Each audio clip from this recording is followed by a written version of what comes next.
Olá, galerinha, tudo bem com vocês? O nosso tema de hoje é fatores climáticos que atuam no Brasil.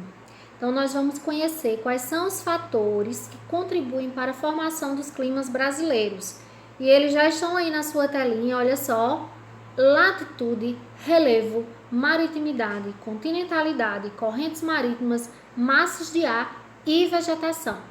Lembrando que massas de ar e vegetação a gente vai ver só na próxima aula, junto com tipos de clima, tá? Então vamos lá, começando por latitude. Pergunta: como a latitude pode influenciar nos climas brasileiros? Primeiro, o que é latitude, né? Olha, latitude tem a ver com a proximidade ou a distância da linha do Equador. Então, os lugares próximos à linha do Equador são chamados de lugares de latitude baixa, como é o caso do Brasil. E os lugares distantes são aí chamados regiões de latitude alta, tá? No caso do Brasil, olha só, o Brasil ele está situado na zona intertropical do planeta, entre o Trópico de Câncer e o Trópico de Capricórnio, e, portanto, próximo à linha do Equador. A questão é que essa região da Terra é a região mais iluminada, mais aquecida pelos raios do Sol. O Sol bate de forma intensa e direta sobre a região intertropical, e isso faz com que a maior parte dos climas brasileiros sejam quentes. Nós temos uma exceção aí no Brasil, que é a região sul. A região sul ela está situada aqui depois do Trópico de Capricórnio, então não é tão iluminada quanto a zona intertropical, por isso que apresenta aí um clima com temperaturas mais baixas, um clima mais frio, que é o caso do clima subtropical, certo? É isso, gente. Essa é a influência da latitude. O fato do Brasil estar situado próximo à linha do Equador, na zona intertropical, uma região mais iluminada, isso vai fazer com que ele apresente a maior parte dos climas aí com temperaturas mais elevadas, ou seja, mais quentes, beleza? Vamos seguindo. Vamos entender agora a influência do relevo. O relevo, ele pode influenciar nos climas de duas maneiras: pela altitude e pela formação de barreiras. Como é isso? Pela altitude é o seguinte: quanto mais elevado for um relevo, mais frio se torna o clima nas partes mais elevadas, né? Isso nem é tão significativo no Brasil, porque a maior parte do relevo brasileiro, aí, 95%, apresenta altitudes inferiores a 1.200 metros. Então, assim, a maior parte do relevo é baixa, né, se comparada a outras regiões do mundo. Mas, mesmo assim, existe a influência da altitude nos planaltos e serras da região sudeste, por exemplo, em outros pontos do Brasil, né? Tem até uma frase que diz assim: a altitude corrige a latitude. Explica essa frase. Olha como é simples. Mesmo uma região estando localizada próxima à linha do Equador, uma região naturalmente mais aquecida, se for em uma região de serra, o clima ele se torna mais frio, as temperaturas caem. É o caso, por exemplo, de Martins, no Rio Grande do Norte. Martins é uma cidade localizada em pleno semiárido nordestino, uma região intertropical, de latitude baixa, muito iluminada pelo sol, mas a cidade de Martins está situada aí a mais ou menos 700 metros acima do nível do mar. Então, altitude mais elevada. Isso faz com que o clima da cidade se torne mais ameno, né? Temperaturas mais baixas. Alguns meses do ano aí, Martins chega a atingir 15 graus Celsius. Então, é frio se comparado ao clima aí, as temperaturas do entorno, que são bem mais elevadas, por causa da altitude, tá? Então, aí você vê um exemplo claro da altitude corrigindo a latitude, certo? Vamos seguir. Eu falei para vocês que o relevo também influencia formando barreiras. E como é isso? Olha só. Uma serra, por exemplo, ela pode formar uma barreira que impede o vento de circular de um lado para o outro.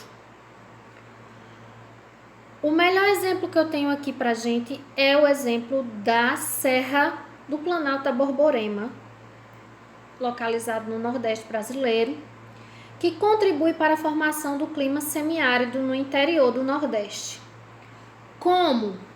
Olha só, suponhamos, né, que esta serra esteja representando o Planalto da Borborema. Então, nós temos aqui, olha, os ventos úmidos carregados de água, de umidade do oceano, eles vêm e se deparam com essa barreira natural. São forçados a subir, aqui há a formação de nuvens e chove bastante desse lado do Planalto. E o que passa para esse outro lado? Apenas o vento seco. Então, se esse planalto não existisse, esse vento carregado de umidade conseguiria passar, tornando aí o clima do interior do Nordeste um pouco mais chuvoso, né? Então, aí você vê a influência clara do relevo no clima, no caso aqui no clima do interior do Nordeste. O litoral também, né? Maritimidade e continentalidade, outros fatores climáticos aí. Gente, maritimidade é a influência do mar. Onde ocorre isso? Em todo o litoral do Brasil, olha só. Todo o litoral do Brasil aqui, banhado pelo Oceano Atlântico, recebe a influência da maritimidade. E como é isso? O mar torna o clima mais chuvoso por causa da evaporação, né, da umidade. Essa já é uma influência. Outra influência é as amplitudes térmicas que são menores. Como é isso? A temperatura ela não varia muito. Tipo, no litoral você não vai ter dias muito quentes e noites muito frias. Não é essa variação muito grande na temperatura. Por quê? Por causa da umidade também, né? E também tem a questão aí o mar, ele passa a noite inteira perdendo calor. A água do mar, ela absorve calor bem lentamente, mas ela também libera bem lentamente. Então, você tem o mar a noite inteira perdendo o calor que absorveu durante o dia, e isso torna as noites litorâneas mais aquecidas. Então, não varia muito a temperatura, tá? É isso. Clima mais chuvoso e amplitude térmica menor. E continentalidade? É o contrário. Continentalidade, ela atua aqui no interior. É a ação do continente, né? Das massas de ar mais secas. Então, você vai ter aqui no interior climas mais secos, porque você não vai ter a umidade do mar. E a amplitude térmica vai ser maior, ou seja, as temperaturas elas vão variar mais. Você pode ter aí dias mais quentes e noites mais frias. Porque a terra é diferente do mar, ela não passa a noite inteira perdendo calor. A terra absorve calor rapidamente, mas também perde calor rapidamente, tá? Então não tem esse calor sendo liberado lentamente, não tem também a umidade, né? Então isso vai fazer com que o clima se torne mais seco e as amplitudes térmicas maiores, né? Uma maior variação de temperatura. Certo? E por último, nós temos o fator correntes marítimas. Correntes marítimas, gente, são grandes volumes de água que circulam dentro do mar. As correntes marítimas quentes, que são essas representadas na cor vermelha, elas se formam próximas à linha do Equador, por isso que são mais quentes, né? Região mais aquecida. E as correntes marítimas frias, elas se formam nos polos da Terra, regiões mais frias, e onde elas chegam, elas influenciam o clima da região. O caso do Brasil, por exemplo, olha, a maior parte das correntes que chegam, que atuam no Brasil, são correntes quentes.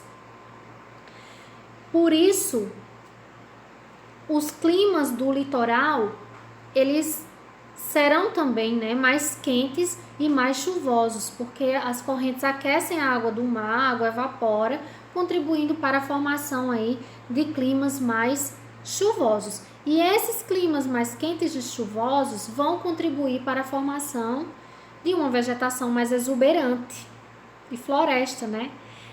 O caso da Mata Atlântica que se desenvolve no litoral do Brasil, por exemplo. Então, nós temos aqui, olha, as correntes que atuam no Brasil. A corrente sul equatorial, ela vem, quando ela chega no litoral do Nordeste, ela se divide. Uma parte vai aqui para o norte, que passa a se chamar corrente das Guianas, que atua em todo o litoral norte do Brasil. E outra parte se dirige aqui para o sul, atua em todo o litoral aqui do Brasil. Passa a se chamar corrente do Brasil. E tem também, né, a atuação da corrente das Falklands, que é uma corrente fria que atua aqui mais nessa parte sul do território brasileiro. Tá bom, gente? É isso, nós temos uma atividade aí, olha. Todas as respostas estão contidas na minha explicação. Então, reveja a aula quantas vezes for preciso. Se precisar também pode pesquisar, tá bom? O importante é aprender. Bons estudos, fiquem com Deus, um abraço.